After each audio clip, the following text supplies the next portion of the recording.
Derbyshire, England, April 1816.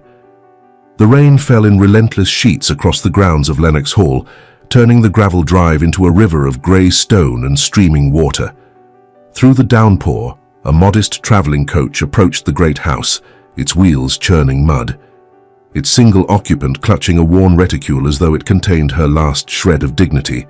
Lady Theodora Winfield pressed her gloved hand against the cold glass, watching the mansion emerge from the mist like a fortress built to keep out warmth and light.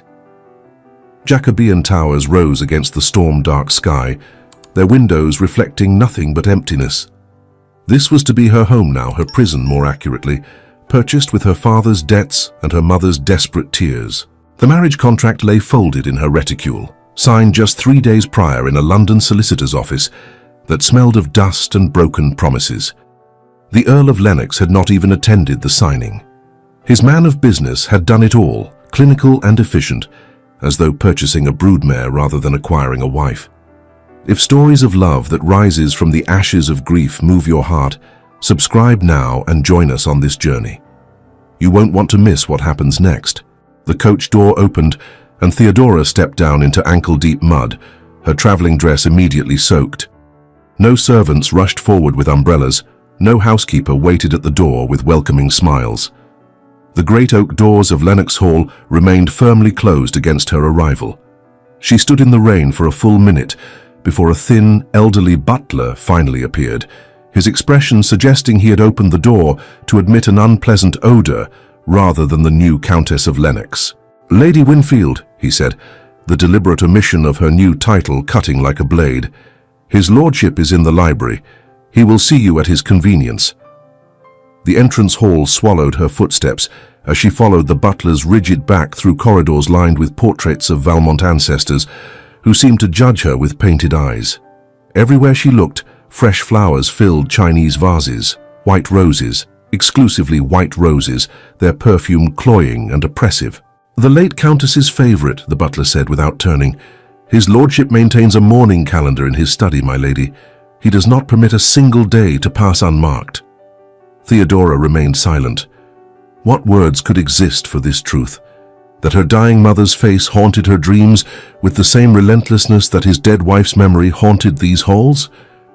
The library doors opened to reveal a room of such masculine beauty it momentarily stole her breath. Floor-to-ceiling shelves held thousands of leather-bound volumes, their spines gleaming in the firelight. Persian carpets softened the marble floors. The air carried the scent of old paper and beeswax candles, yet beneath the beauty, a subtle chill emanated from the marble beneath the carpets, a reminder that the room's elegance did not extend to warmth.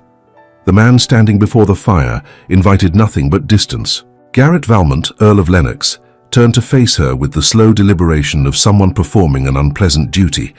He was taller than she had expected, his dark hair silvering slightly at the temples, his grey eyes holding all the warmth of a January frost.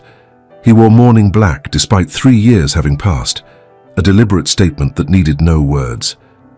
"Lady Winfield," he said, his voice carrying the cultured tones of Eton and Oxford.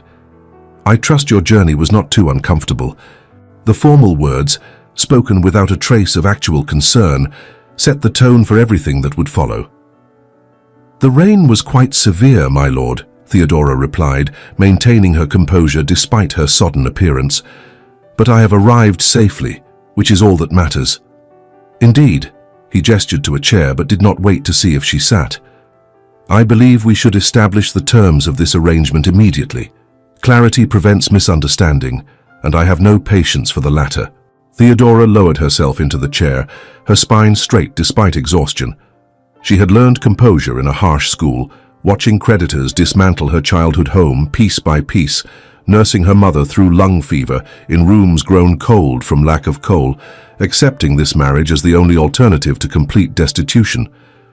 "I am listening, my lord," she said quietly. Garrett moved to his desk, retrieving a document written in his own hand. He did not sit, standing as though proximity to her required additional distance.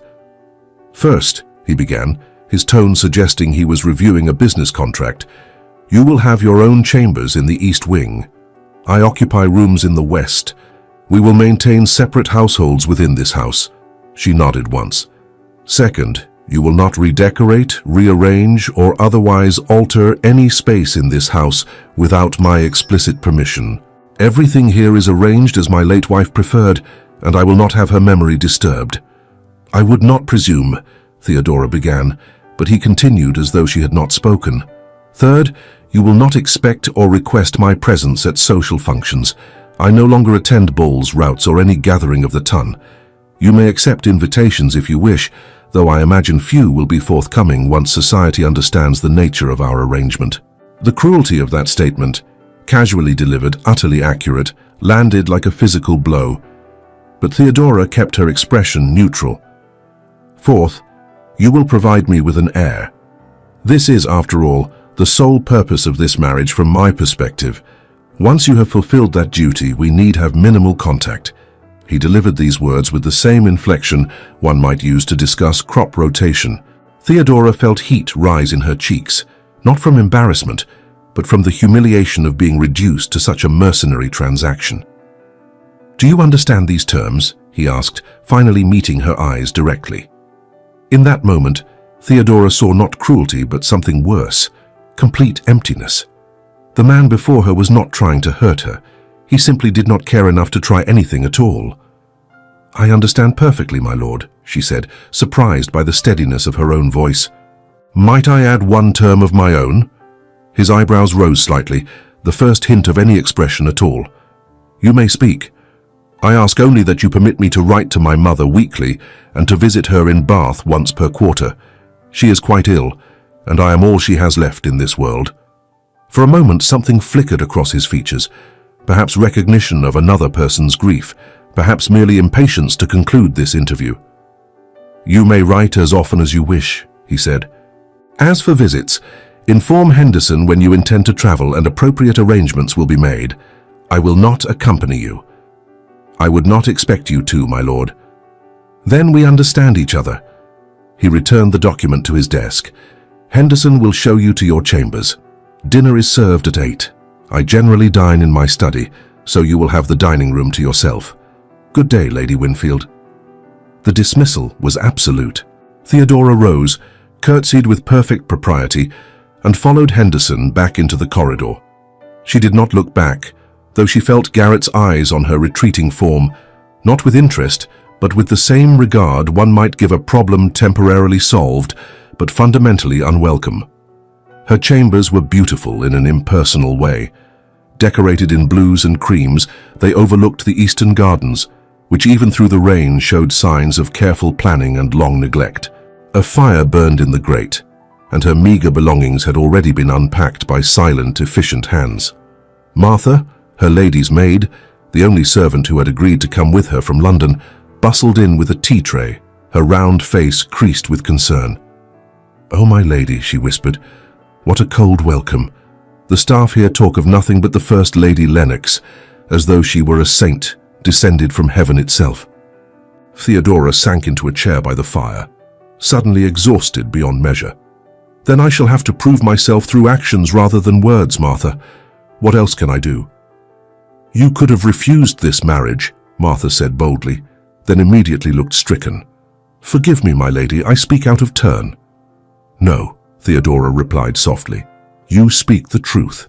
But refusing would have meant my mother dying alone in a charity hospital, myself seeking employment as a governess, if I could find any family willing to overlook my father's scandal.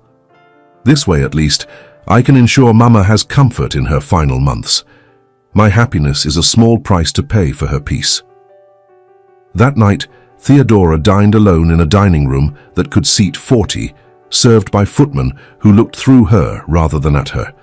The food was excellent, but everything tasted like ash. Afterward, she wrote the first of what would become many letters to her mother, carefully editing out anything that might cause worry. She wrote of the beautiful house, the extensive library, the comfort of her chambers. She wrote that Lord Lennox was a reserved gentleman of good character, which was true as far as it went. She wrote that she sent all her love, that she would visit as soon as proper. When she finally slept, exhausted by emotion more than physical exertion, Theodora dreamed of drowning in a sea of white roses, their petals filling her mouth and lungs, while a dark-haired man watched from shore, making no move to save her. The next morning dawned clear and bright, the storm having passed overnight. Theodora woke early and dressed with Martha's help in a simple morning gown of dove grey. She had learned during her father's decline that mourning shades suited a woman in ambiguous social positions, not quite grieving, not quite celebrating, simply existing in the undefined space between. Henderson appeared at her door precisely at 9 to inquire about her breakfast preferences. "I will take breakfast in the morning room if that is acceptable," Theodora said pleasantly, "and I wonder if you might provide me with a tour of the house and grounds today. I should like to understand my new home." The butler's expression suggested he found the term home presumptuous, but he bowed correctly. "As your ladyship wishes. I shall conduct the tour at 10 o'clock if that suits." "Perfectly, thank you, Henderson." Breakfast was another solitary affair, though the morning room offered a pleasant view of the gardens. Theodora ate slowly, observing the grounds with interest. The formal gardens nearest the house showed impeccable maintenance. Every hedge trimmed, every path swept, every bed weeded. But beyond them, she could see what appeared to be a walled garden, its iron gate hanging askew, its interior wild with neglect. Something about that abandoned space called to her, something in that neglected place, a skeleton of beauty beneath chaos, mirrored the feeling in her own chest. It was a space that, like herself, waited to be rediscovered. Henderson proved an informative, if thoroughly disapproving guide. He showed her through reception rooms furnished with exquisite taste, a music room whose pianoforte clearly had not been played in years, a conservatory filled with exotic plants, and finally, the portrait gallery. Lady Eleanor Valmont gazed down from a dozen canvases, her beauty undeniable. Fair where Theodora was dark, delicate where Theodora was sturdy, she possessed an ethereal quality that seemed designed to make any successor feel hopelessly inadequate. In every portrait, she held white roses.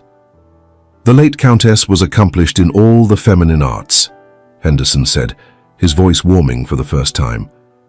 "She played the harp beautifully, spoke 3 languages, and had the voice of an angel." His lordship commissioned a new portrait every year of their marriage. There were to have been many more. The implication hung heavy that Eleanor's death was a tragedy, while Theodora's existence was merely an inconvenience. "She was very beautiful," Theodora said quietly. "Beautiful in spirit as much as form," Henderson continued. "The village still speaks of her charity, her kindness to the tenants. She made Lennox Hall a home of warmth and grace." And now it was a mausoleum, Theodora thought, but did not say. Instead, she simply nodded and asked to see the gardens.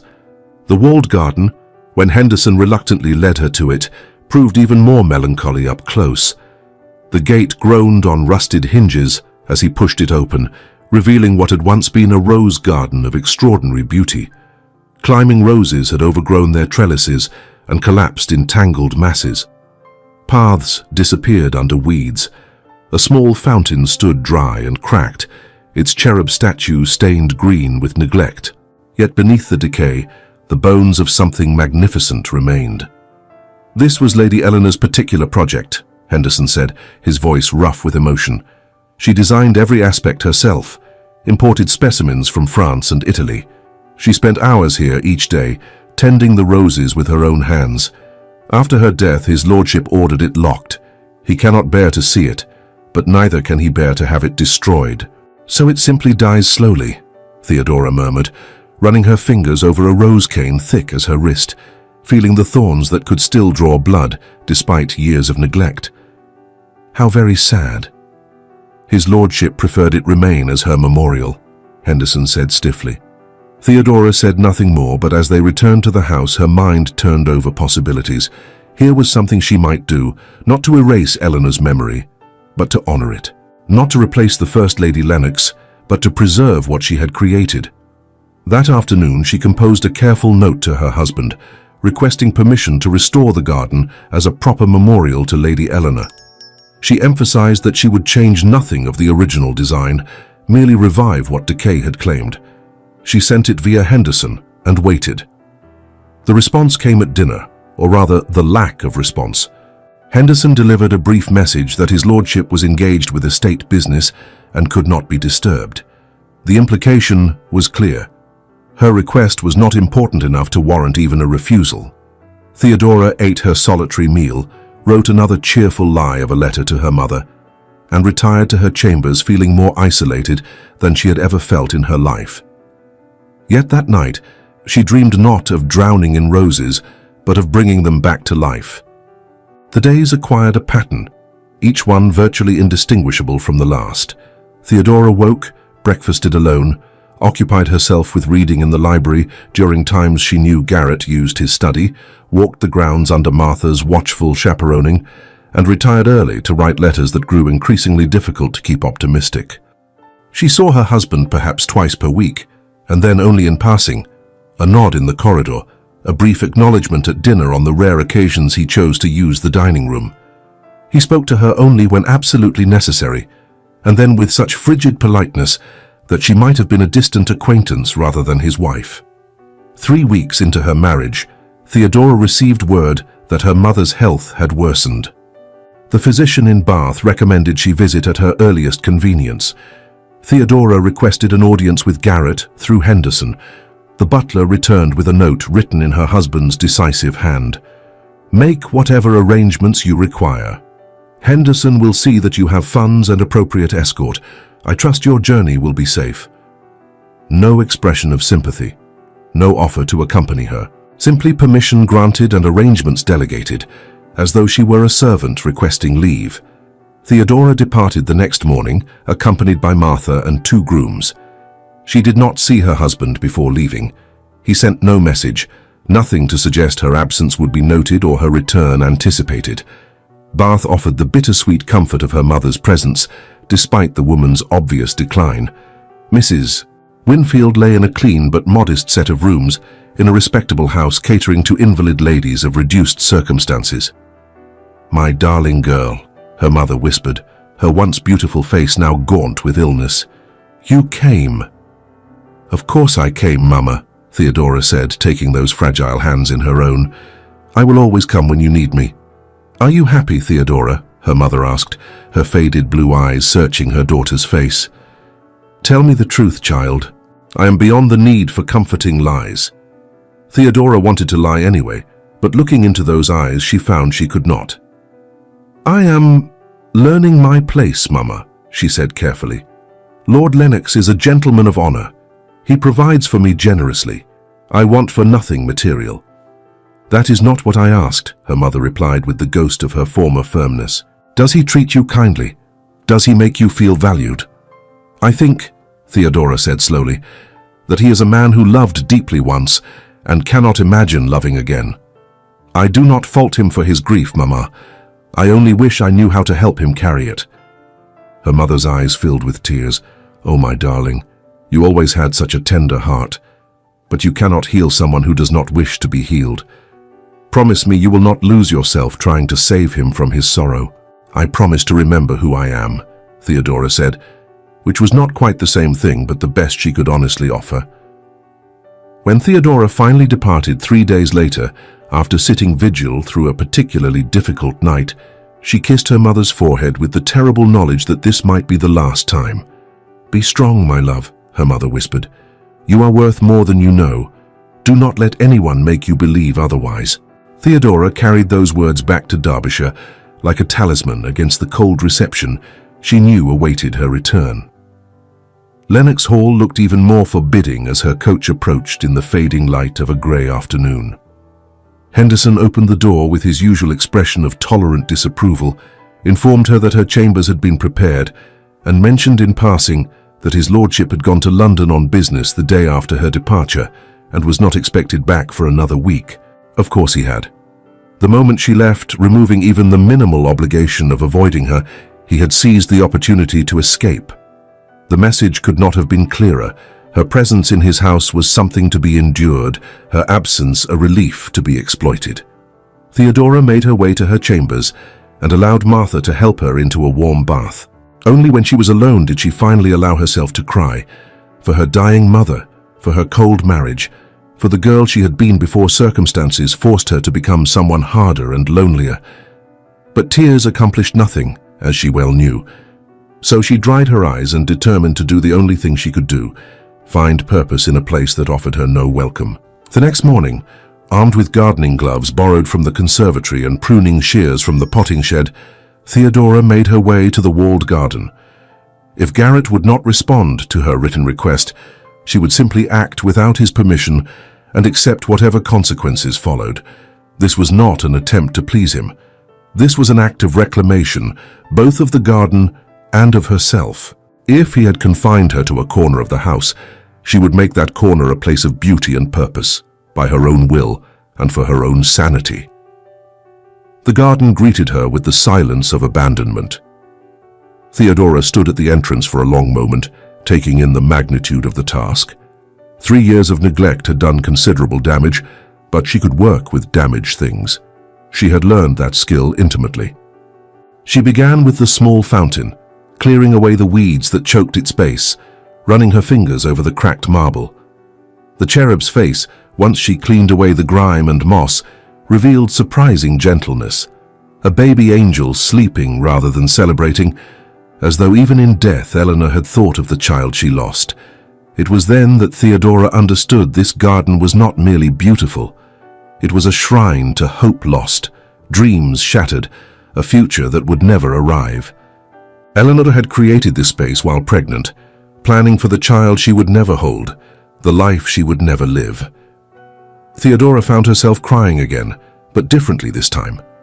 Not for herself, but for the woman whose ghost haunted this house, whose husband still loved her so completely that he could spare no affection for anyone else. She learned to feel the difference between a dead branch and a dormant one, the dry snap under her pruning shears, a small victory. Each evening she soaked her scratched and bleeding hands in salt water, feeling the sharp sting of dozens of tiny thorn wounds, physical proof of her silent purpose. She worked during the hours when the head gardeners were occupied in other parts of the estate, her presence in the walled garden a secret shared only with birds and sky. It was improper work for a countess, but she was not a countess to them, was she? She was merely the intruder. She returned the next day and the next, establishing a routine that gave structure to her otherwise empty days. She spoke to no one about what she was doing, and no one asked. The servants continued to ignore her, and Garrett remained in London. 3 weeks after she began, the garden started to show the bones of Eleanor's design. Paths emerged from under weeds. The fountain, once cleared and filled with fresh water, began to function again with sweet, bubbling music. The roses, ruthlessly pruned back to healthy wood, showed signs of new growth. Before she could question the wisdom of it, Theodora sat down on a stone bench, pulled out the small notebook she carried, and began to write. Not to Garrett this time, but to Eleanor. "Dear Lady Eleanor," she wrote, "I hope you do not mind that I am working in your garden. I am not trying to replace you or claim something that was yours. I simply cannot bear to see something so beautiful die when it could be saved. I think you must have been extraordinary to create something this lovely. I think your husband must have been very blessed to have known you, even for too short a time. I promise I will never try to take your place in his heart. I only hope that perhaps, someday, there might be a small corner of space where I could exist without feeling like an intruder. With respect and admiration, Theodora." She folded the note, tucked it into a gap in the fountain's stonework where it would likely disintegrate with rain and time, and returned to her work. It was a foolish and childish act, writing to a dead woman, but loneliness had rendered her childish in her desperation. What Theodora did not know was that Garrett had returned from London that very afternoon, 3 days earlier than Henderson expected. What she did not know was that he had gone directly to his study, needing the comfort of familiar books and solitude. What she certainly did not know was that from his study window he had a perfect view of the walled garden and had been watching her work there for the past hour. Garrett stood at his study window long after Theodora had left the garden, her figure disappearing into the house with the weary gait of someone who had worked beyond their strength. His first reaction had been a wave of cold fury. How dare she? He had explicitly told her not to alter anything without his permission. The garden, though technically outside, was still Eleanor's creation, still sacred space that he had ordered preserved exactly as she left it. But then, as he watched her, not destroying but caring, not erasing but restoring, the anger melted away, replaced by something he had not felt in 3 years, a genuine and unsettling curiosity. He had not been able to hear what she said, but he had seen her sit, seen her write something, seen her tuck the note into the fountain with such tenderness that it looked almost like a prayer. What had she written? And more importantly, why? The questions nagged at him through dinner. They nagged at him through the evening as he tried and failed to focus on estate accounts. They nagged at him until, moved by an impulse he could not quite name, he found himself walking through the darkened grounds toward the walled garden, a lantern in his hand. The garden looked different at night. The shadows softened the remaining decay, while the moonlight caught on the cleared paths and newly functioning fountain. Someone, Theodora, he supposed, had worked with remarkable skill, understanding the original design well enough to restore rather than redesign. He found the note exactly where he had seen her place it. His hands trembled slightly as he unfolded it. The words, when he read them, struck him with unexpected force. She was not trying to replace Eleanor. She was not trying to claim anything for herself. She was simply trying to preserve something beautiful, asking nothing in return except the smallest acknowledgement of her existence. The humility of it, the selflessness, the utter lack of demand. It undid something in his chest that had been tightly locked since Eleanor's death. For 3 years, he had told himself that his grief honored his lost wife. For 3 years, he had wrapped himself in mourning-like armor, using it to justify his isolation and coldness. For 3 years, he had insisted that loving Eleanor meant refusing to love anyone else. But standing in this garden, reading words written to his dead wife by his living one, Garrett suddenly wondered if Eleanor would have wanted this. Would she have wanted him to turn their home into a tomb? Would she have wanted him to punish an innocent woman for the crime of not being her? He knew the answer. Eleanor had been many things, but she had never been cruel.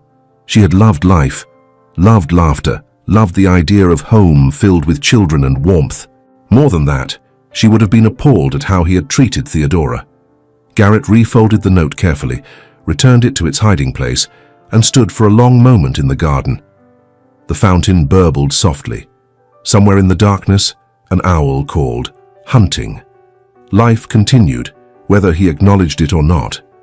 It was time, he realized, to stop merely existing in the space between death and living.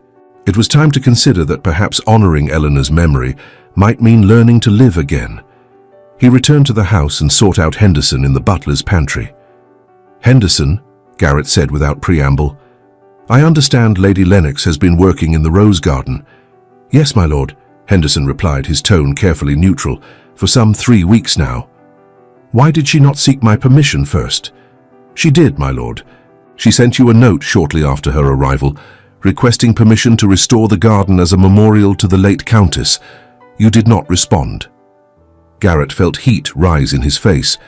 He had no memory of such a note, but he had left for London almost immediately after Theodora's departure for Bath.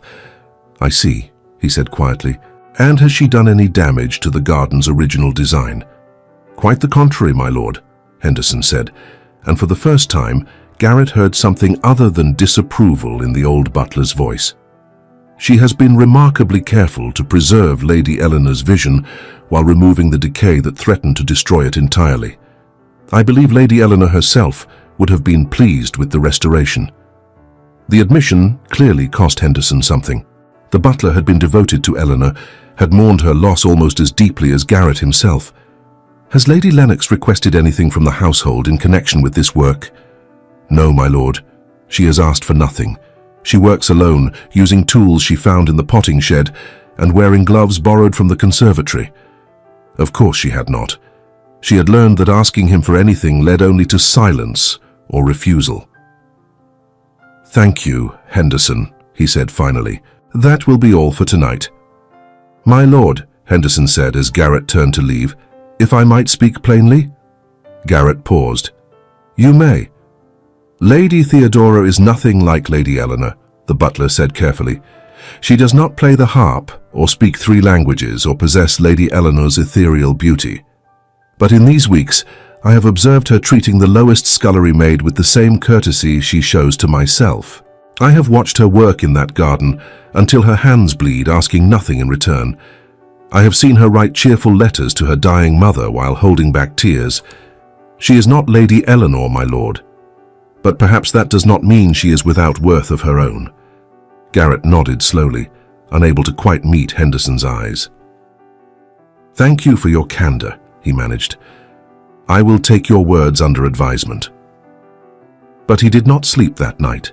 Instead, he sat in his study, staring at the darkness beyond his window, trying to reconcile the woman he had ignored with the woman Henderson described. Eleanor's portrait hung on his study wall, the last one painted just weeks before her death. She smiled down at him with the serenity that had characterized her life, her hand resting on her swollen belly, her eyes full of hope for the future. I do not know how to do this, he said to the portrait, his voice rough with emotion he had not allowed himself to feel in years. I do not know how to stop missing you. I do not know how to be fair to someone else when all I want is to have you back. The portrait offered no answer, but Garrett could imagine what Eleanor would say if she could speak. She would tell him gently but firmly that grief was love with nowhere to go. But that did not mean he had to turn it into a weapon against those who still lived. She would tell him, he suspected, that 3 years was long enough to mourn at the expense of everyone around him. As dawn broke over the Derbyshire hills, Garrett made a decision. He could not undo the damage he had done to Theodora. He could not erase 3 months of coldness and rejection. But perhaps if he was very careful and very patient, he could begin to make amends. It was a small beginning, but it was something. Theodora had just finished breakfast when Henderson appeared with a message that Lord Lennox requested her presence in the library at her earliest convenience. Her heart sank. He must have discovered her work in the garden, must have been furious at her presumption. She dressed carefully, choosing a morning gown of modest design. If he intended to dismiss her, she would face it with as much dignity as she could muster. The library looked exactly as it had on her first day at Lennox Hall, except that Garrett stood not before the fire, but at the window overlooking the east gardens. He turned as Henderson announced her. What she saw in his face was not anger. Instead, she saw something that looked almost like uncertainty, quickly masked behind the familiar reserve. Lady Lennox, he said, using her proper title for the first time in their acquaintance. Thank you for coming. Please sit. She sat, folding her hands in her lap to hide their trembling. Garrett remained standing, but he moved away from the window, closer to where she sat. I owe you an apology, he said without preamble. Theodora blinked, certain she had misheard. My lord. I have treated you with inexcusable coldness since your arrival, he continued. I have made you feel unwelcome in what should be your home. I have ignored your reasonable requests and failed to show you even basic courtesy. This was wrong of me, and I apologize. Theodora sat very still, afraid that if she moved or spoke, this strange dream would dissolve. I understand, Garrett continued, that you have been restoring Eleanor's rose garden. I wish to thank you for the care and respect you have shown in that work. I read the note you left in the fountain. Heat flooded Theodora's cheeks. I did not intend for you to see that, my lord. You were being kind, he interrupted gently. To me, to Eleanor's memory, to a house full of people who had given you no reason to show kindness at all. I am not certain I deserved such consideration, but I am grateful for it nonetheless. Theodora found her voice, though it came out smaller than she intended. I only wanted to preserve something beautiful that was being lost. You did not overstep, Garrett said. Or rather, if you did, it was an overstep I should have invited weeks ago. I should have shown you the garden myself. I should have told you about Eleanor. I should have treated you like a person rather than an inconvenient necessity. He moved to the chair opposite hers, sitting so that they were at eye level. The gesture felt significant. I cannot promise, he said carefully, that I will suddenly become a devoted husband. I have been locked in grief for 3 years, and that does not dissolve overnight. But I can promise to treat you with the respect and courtesy you deserve. I can promise to acknowledge your presence in this house. I can promise that if you wish to continue your work in the garden, you have my full support and any resources you require. I do not need your resources, my lord, Theodora said quietly. Only your permission. You have that, he assured her, and you have my gratitude. Henderson tells me you have been working until your hands blister. Tomorrow, I will instruct the head gardener to place himself and 2 assistants at your disposal. You will also have funds to purchase any plantings or materials you require. And... He hesitated, and Theodora saw something vulnerable flicker across his features. And I wonder, he continued, if you might permit me to occasionally visit the garden while you work, not to supervise or criticize, but simply to see what Eleanor created being brought back to life. I think perhaps it is time I stopped avoiding it out of pain, and instead appreciated it for the gift it was. Theodora felt tears prick her eyes, but these were different from the tears of loneliness and rejection. These carried something that felt dangerously like hope. You would be very welcome, my lord, she said. It is your garden, after all. No, Garrett said, and now there was definitely warmth in his voice. It is Eleanor's garden. You are its guardian now. I am merely a visitor who hopes for invitation. It was not love. It was not even affection, really. But it was the first crack in the wall Garrett had built around himself. Then you are invited, she said softly, whenever you wish to come. Garrett nodded, rose and moved toward the door. Before leaving, he paused and looked back at her. Lady Theodora, he said, using her given name for the first time, thank you for your patience, for your kindness, for not giving up on this place or the people in it, even when we gave you every reason to do so. Then he was gone, leaving Theodora alone in the library with a strange new feeling in her chest. Not quite happiness, but something adjacent to it. Something that felt like the possibility of eventually becoming happy. Outside the window, the sun broke through clouds that had threatened rain all morning. Theodora took it as a sign. She rose, squared her shoulders, and went to find Martha. There was work to be done in the garden, and for the first time since her arrival, she would do it with her husband's blessing. It was a small victory, but she had learned that small victories were often the most precious kind.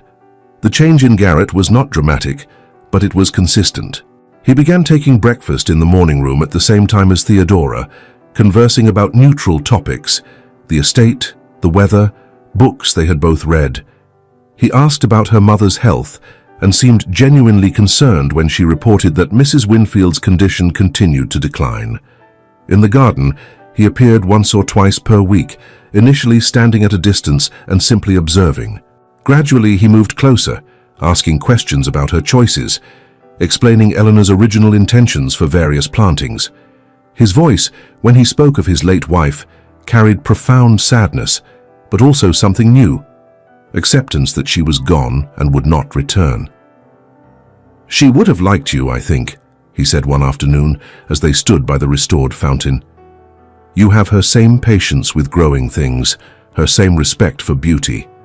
I wish I could have known her, Theodora replied honestly. From everything I have learned, she was remarkable. She was, Garrett agreed.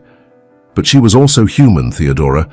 I have spent 3 years turning her into a saint in my memory, forgetting that she had flaws and insecurities like anyone else. It is not fair to her, really, to remember only the perfect moments and forget that she could be stubborn and occasionally sharp-tongued when provoked. It was the first time he had acknowledged any imperfection in Eleanor, and Theodora recognized the significance. He was beginning to remember his late wife as a real person rather than an idealized ghost. The household staff, taking their cue from Garrett's changing behavior, gradually warmed to Theodora. Cook began asking her preferences. The housemaids smiled when they passed her in the corridors. Even Henderson unbent enough to ask her opinion on household management matters. 6 weeks after Garrett's apology in the library, Theodora received word that her mother had passed peacefully in her sleep. The news, though expected, struck her with devastating force. Henderson delivered the message while she was at breakfast with Garrett. She read it once, twice, trying to make the words mean something other than what they clearly stated. Then, without a word, she rose and walked blindly toward the door, needing to be alone with her sorrow. Theodora, Garrett's voice stopped her. What is it? My mother, she managed, her voice breaking. She has gone. She expected perfunctory condolences. Instead, he rose and crossed to her side, his hand settling gently on her shoulder. I am deeply sorry, he said, and his voice carried genuine feeling. I know you loved her very much." The kindness, so unexpected, shattered the control Theodora had been struggling to maintain. She found herself sobbing, all the grief and loneliness and fear of the past months pouring out in a torrent she could not contain. And Garrett, who had maintained careful distance for all their acquaintance, pulled her into his arms and let her cry against his chest, one hand stroking her hair with surprising gentleness. "It is well," he murmured. "Let it out. Grief must have its expression, or it turns to poison inside us." He spoke from intimate knowledge. This was a man who understood the weight of loss. He held her through the worst of the storm, offering no empty platitudes, simply the solid presence of another human being who understood. When she finally quieted, exhausted and embarrassed, he led her to a chair and rang for tea. "You will need to arrange the funeral," he said practically once she had composed herself. "I will handle all the details. You need only tell me your preferences, and I will ensure everything is done correctly." "You do not need to trouble yourself, my lord," Theodora said, wiping her eyes. "I can manage." "I am certain you can," Garrett replied. "But you do not have to. Allow me this, Theodora. Allow me to help you bear this burden." And because she was too tired and sad to argue, she did. Over the next days, she learned the extent of Garrett's support. He handled everything: correspondence with the church, arrangements with funeral directors, ensuring her mother would be buried in Bath near her own mother, exactly as Mrs. Winfield had wished, quietly paying for a memorial far more elegant than Theodora could have afforded. More than that, he insisted on accompanying her to Bath for the funeral, standing at her side in the church, supporting her elbow when her legs threatened to give way, holding her hand during the interment with no concern for who might see or gossip. "You were there for her until the very end," he said quietly, as they stood by the fresh grave. "That is a gift beyond price. You sacrificed your own happiness to give her comfort in her final months. Do not let anyone make you doubt that your choice had value."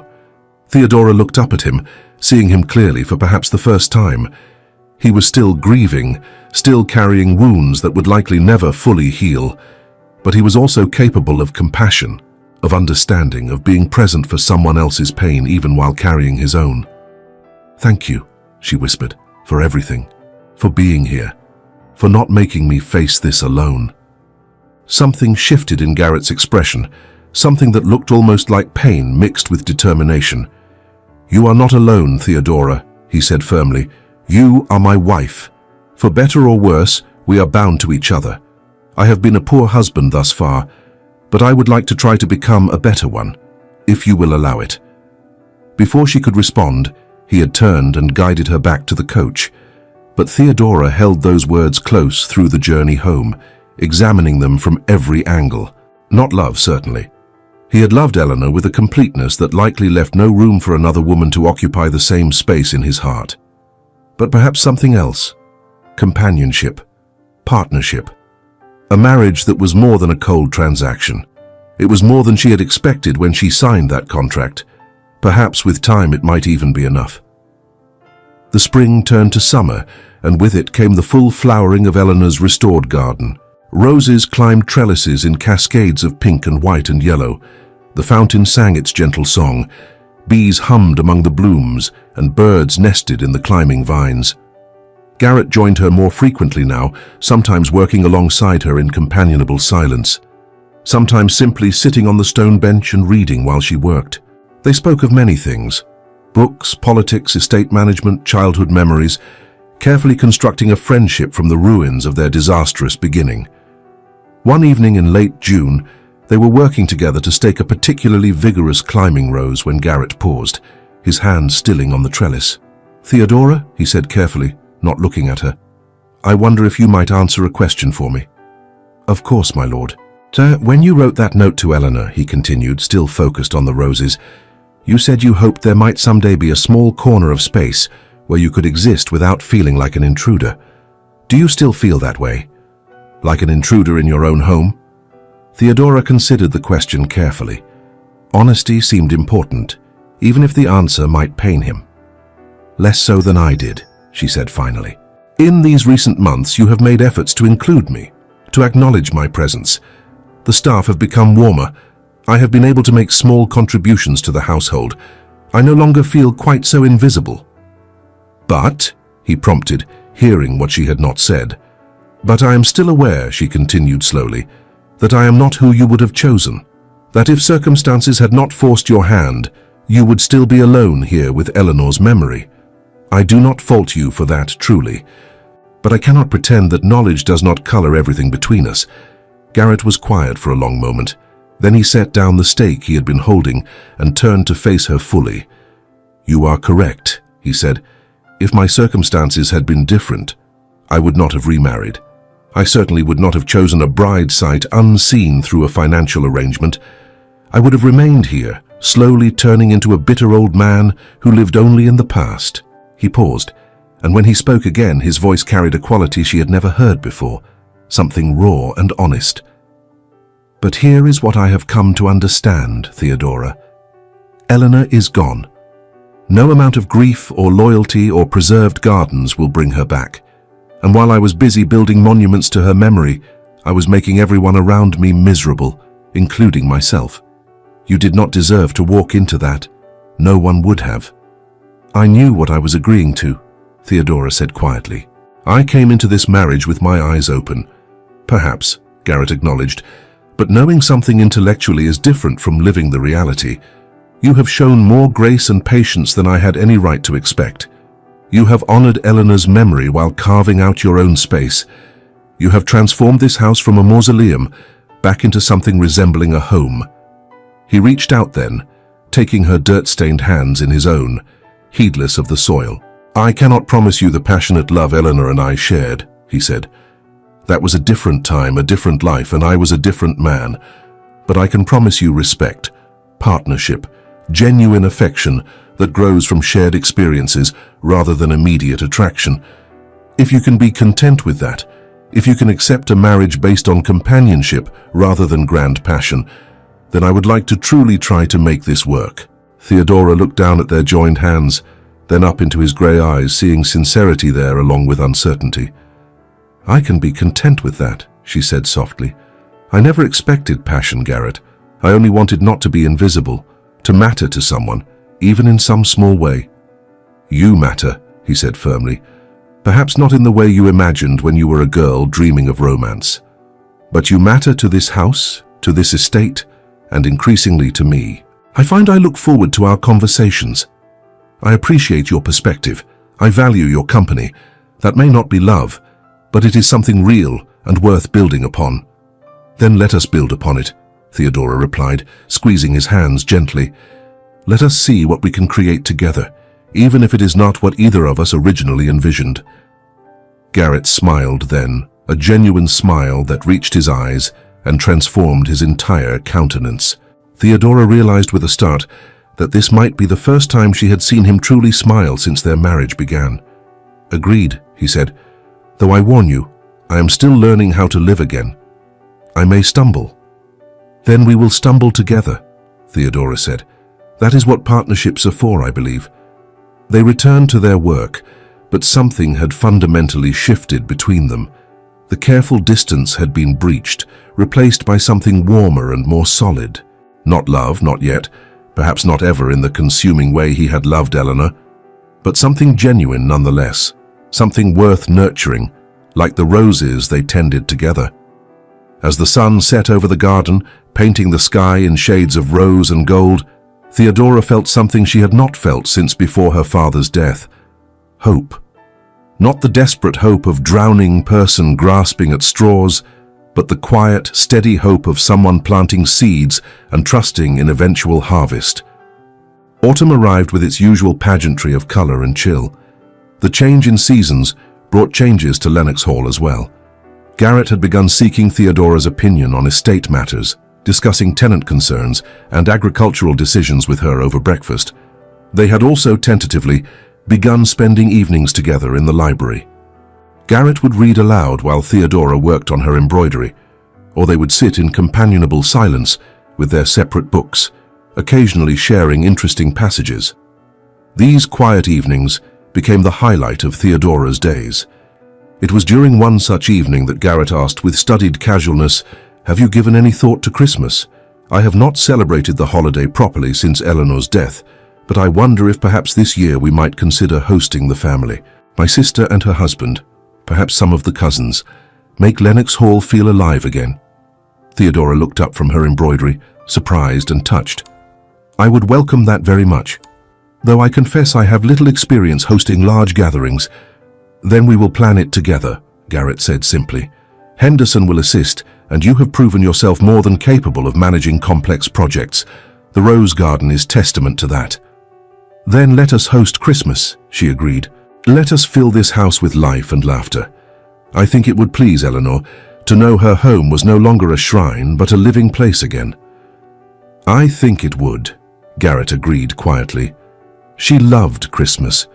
The house was always filled with greenery and music, and far too many guests. She would host charity dinners for the tenants and insist I play Father Christmas for the village children, beard and all. He spoke of Eleanor freely now, neither idealizing her nor avoiding her memory entirely. "Then we should do those things," Theodora said. "Perhaps not all at once this year, but we could begin establishing new traditions while honoring the old. Would you be willing to play Father Christmas again?" Garrett actually laughed, a sound so rare and unexpected that Theodora found herself smiling in response. "I suppose I could be convinced," he said, "though I warn you my performance 3 years ago was mediocre at best.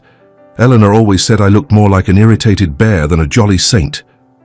They spent the rest of the evening planning, and Theodora felt a sense of purpose she had not experienced since her mother's death.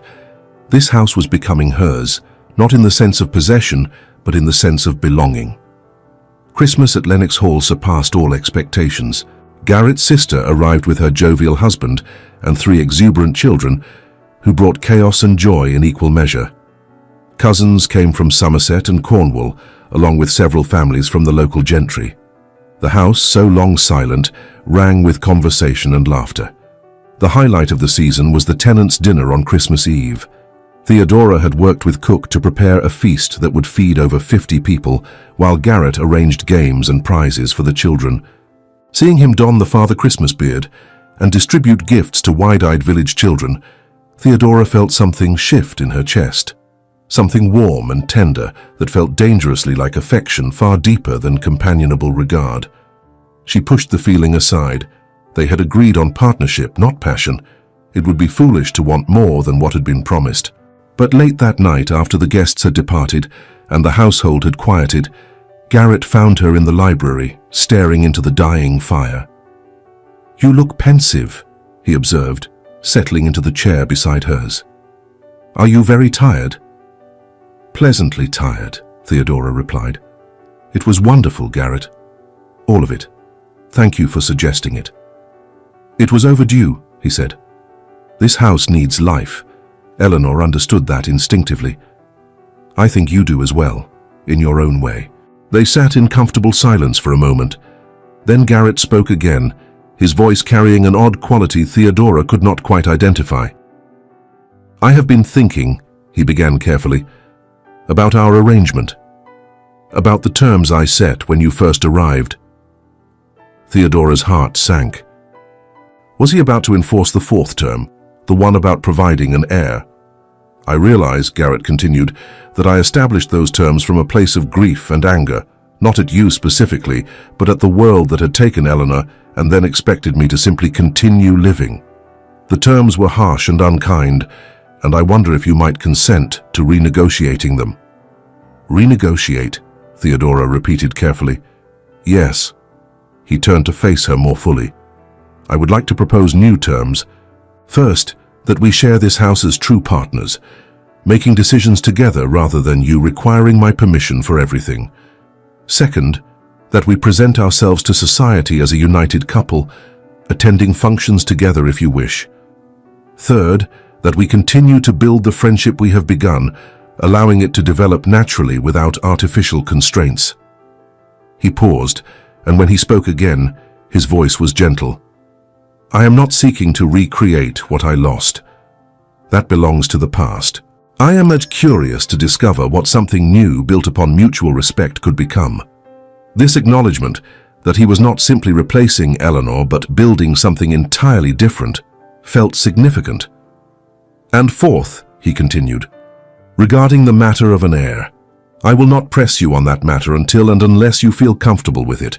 I will not treat you as a broodmare whose only purpose is procreation. If and when we come together, it will be as husband and wife who have chosen to, not as strangers fulfilling a contract. Theodora felt tears prick her eyes, but these were not tears of sadness. You would give me that choice, even though producing an heir is important for the estate? The estate will survive, Garrett said firmly. What matters more to me now is that you feel respected and valued, not used. You deserve better than I have given you, Theodora. I would like to try to provide it. She reached out then, covering his hand with her own. Thank you, she whispered, for seeing me, for considering my feelings, for being willing to try. It is the least I can do, Garrett replied. You have given so much to this house, to this marriage, asking almost nothing in return. It is past time I reciprocated. He stood then, drawing her to her feet as well. But instead of releasing her hand, he lifted it to his lips, pressing a gentle kiss to her fingers, in a gesture far more intimate than their usual polite distance. Good night, Theodora, he said softly. Sleep well. Tomorrow we begin again, on better terms than before. Good night, Garrett, she replied, her heart beating faster than usual. And thank you. For everything.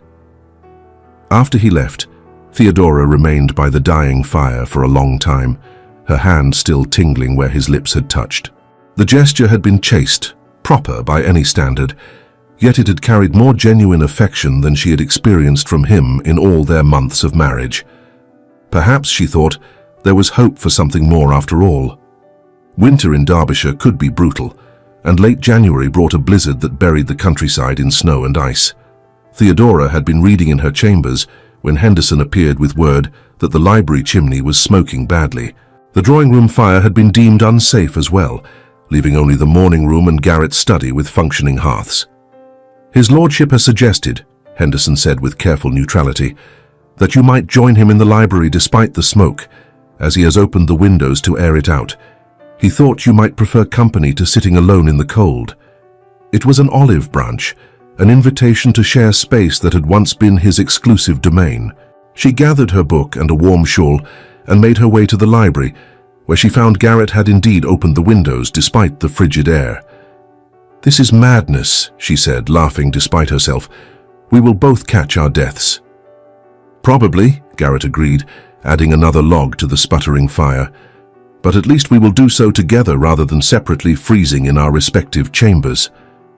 They settled as close to the fireplace as possible, wrapped in heavy blankets.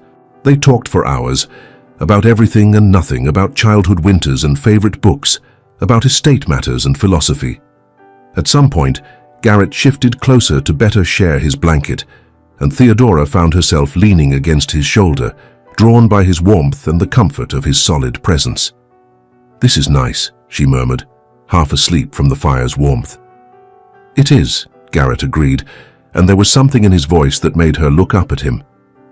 He was gazing down at her with an expression she had never seen before, something soft and wondering. Slowly, giving her every opportunity to pull away, he reached up and brushed a loose strand of hair from her face, his fingers lingering against her cheek. Theodora, he said quietly, I find myself in rather unexpected territory. Oh? Her voice came out breathless. I had convinced myself that I was incapable of feeling anything beyond grief, he continued. That Eleanor had taken my capacity for love with her when she died, but lately I find myself looking forward to seeing you each morning.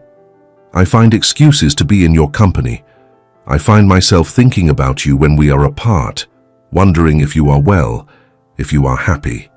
His thumb traced her cheekbone with infinite gentleness. I am not certain what to call this feeling, he admitted. It is different from what I felt for Eleanor. Less consuming, perhaps, but no less real. More like a steady flame than a wildfire, but it is there, Theodora, and it is growing stronger each day. Theodora's breath caught. She had not dared hope for this. I feel it too, she whispered. I tried not to. I promised myself I would not burden you with expectations, But somewhere between the garden and these quiet evenings and your kindness when my mother died, I found myself falling in love with you." Garrett's eyes closed briefly, as though her words pained him. When he opened them again, they glistened with unshed tears. "I do not deserve you," he said roughly. "After how I treated you, you deserve a chance to heal," Theodora interrupted gently. "You deserve to live again, Garrett. Eleanor would want that for you." "I know," he said. "I am beginning to understand that, and if you are willing, if you can be patient with me as I learn to navigate these feelings, I would very much like to try, to build something real with you, to be the husband you deserve rather than the ghost I have been." "I am willing," Theodora said simply. "I have been willing all along." The kiss, when it finally came, was tender and seeking, a question asked and answered. When they finally parted, both slightly breathless, Garrett rested his forehead against hers. "Thank you," he whispered, "for not giving up on me, for seeing something worth saving beneath the grief." "Always," Theodora replied. "We save each other, I think. That is what love does." They remained in the library long after the chimney had stopped smoking, wrapped together against the cold, talking softly about the future they might build. Spring returned to Lenox Hall, and with it came the blooming of Eleanor's garden once more. But this year Theodora did not work alone. Garrett joined her regularly, their partnership in the garden reflecting the partnership they had built throughout the house. One morning in early May, as they worked together to train new rose canes onto trellises, Garrett paused and looked at her with an expression that made her breath catch. "I have something to confess," he said quietly. "Oh?" Theodora kept her hands busy with the roses. "I have fallen in love with you," he said simply. "I did not intend to. I did not think myself capable of it after Eleanor, but somewhere between your restoration of this garden and your restoration of my ability to feel anything beyond grief, it happened. I love you, Theodora, not as I loved Eleanor. That was a different kind of love, belonging to a younger man in a different life. But I love you as you are here and now for your patience and kindness and strength." Theodora's hands stilled on the rose canes. She looked up at him, searching his face. She found only sincerity. "You do not have to say it back," Garrett continued quickly. "I simply wanted you to know, you deserve to know that you are loved, genuinely and completely, for exactly who you are." But Theodora was already moving toward him, closing the distance between them. When she reached him, she lifted her hands to frame his face. "You foolish man," she said, her voice thick with emotion. "Do you think I do not love you as well? I have loved you for months now, watching you heal, watching you learn to live again. I love your mind and your dry humor and the gentleness you show when you forget to be guarded.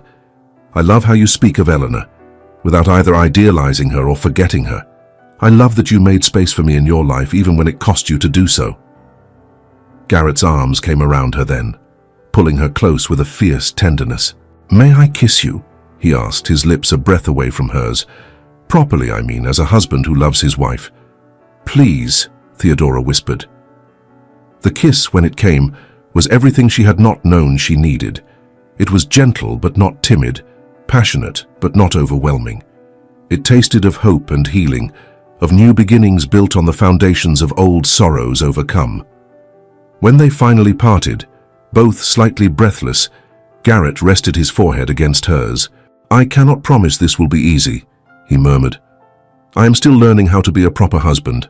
I may still have days when Eleanor's memory weighs heavily, but I can promise that I will try every day to be worthy of you." "And I cannot promise to be the perfect countess," Theodora replied. "I am still learning, still making mistakes. But I can promise that I will love you through all of it, the easy days and the difficult ones."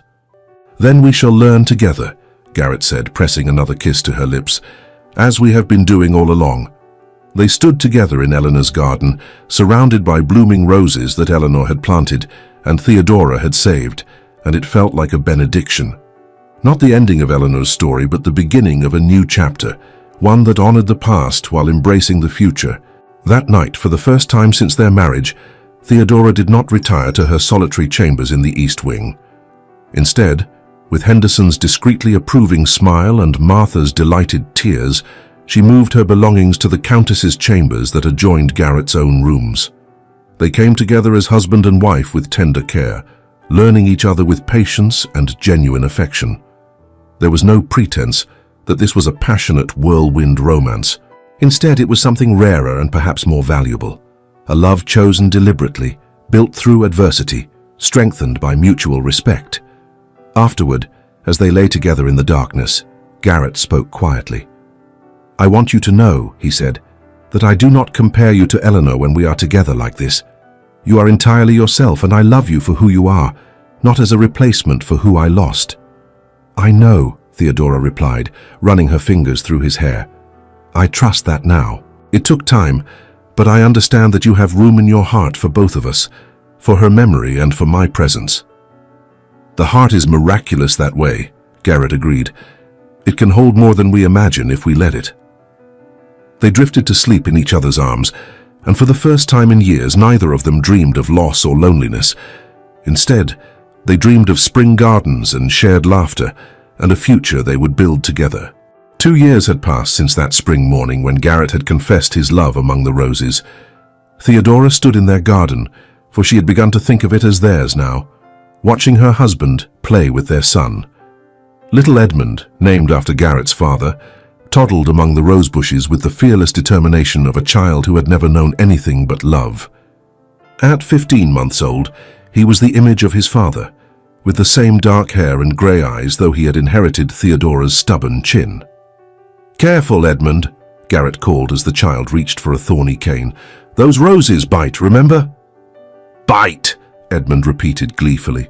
Theodora laughed, settling her hand on her swelling belly where their second child grew. This pregnancy had been planned and welcomed. Garrett had been attentive throughout, almost comically concerned with her welfare. "Are you happy?" Garrett asked, coming to stand beside her while Edmund investigated a particularly interesting beetle. "Very," Theodora replied honestly. "Are you?" "Beyond what I thought possible," Garrett said, slipping his arm around her waist. "When you arrived here in the rain 2 years ago, I thought my life was over.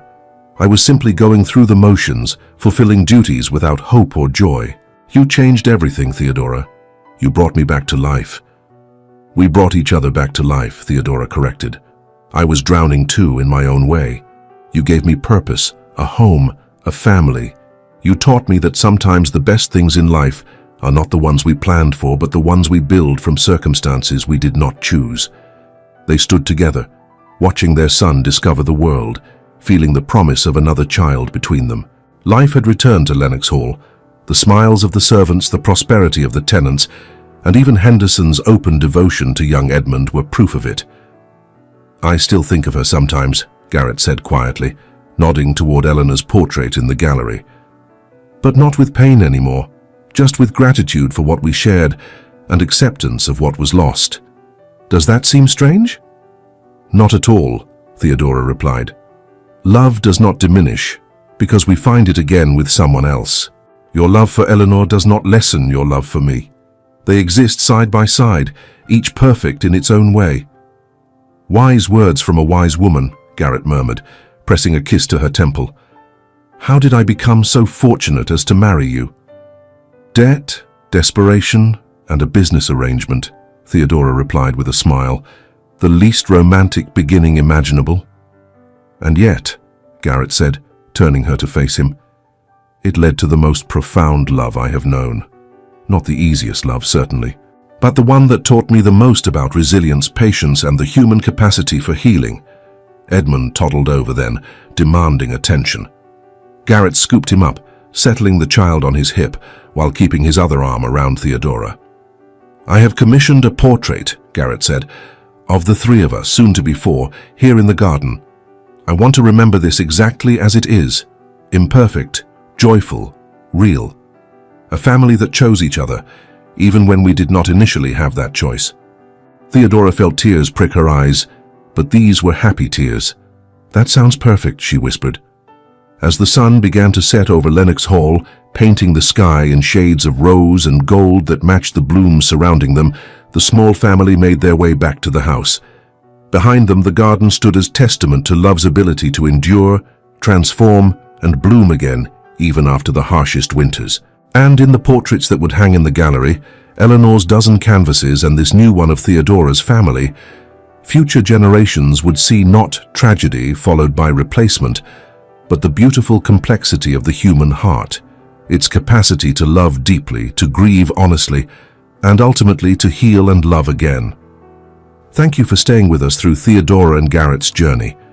If this story of patience, healing, and love earned through adversity touched your heart, please like, subscribe, and share with someone who needs to hear that it is never too late for new beginnings. Your support helps us continue creating stories that celebrate resilience, hope, and the transformative power of genuine love.